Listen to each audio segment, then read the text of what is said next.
ભાઈઓ પોતાના નંબર ઉપર પોતાની વાત કરશે આદેશકર વયની આજુબાજુમાં રહેલા ભાઈઓ બહેનો ધ્યાન આપે તમારા બાળકને ત્યાંથી મેળવી લેજો. ભગવાન જગન્નાથજીના ઘણી રથો જ્યારે આપણા સરસપુર વિસ્તારમાં આગમન થશે ત્યારે આપણે ખૂબ જ ઉમળકાથી ભગવાનનું સ્વાગત કરીશું. સાથે સાથે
રથયાત્રા જોઈને ઘરે આવ્યા, પછી બધો જમવાનો કાર્યક્રમ ચાલુ કર્યો.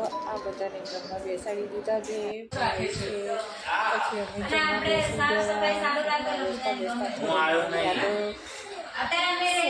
લઈએ પછી નજીકા ભાઈ નથી આવ્યો. પછી એમને કીધું કે હે હવે હું આવી ગયો છું વિડીયોમાં. પછી અમે ફ્રેન્ડના ઘરે જઈએ છીએ, ત્યાં યાદો થોડીક સમેટી લઈએ છીએ, થોડોક વિડીયો ઉતારી લઈએ છીએ.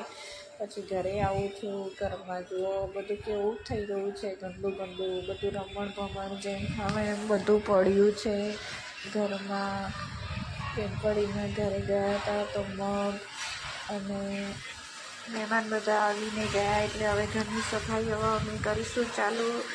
કિચન જુઓ, રસોડું જુઓ, મારું બધું ગંદુ થઈ ગયું છે. બસ બધું આમનું આમ મૂકીને અમે બહાર નીકળી ગયા હતા.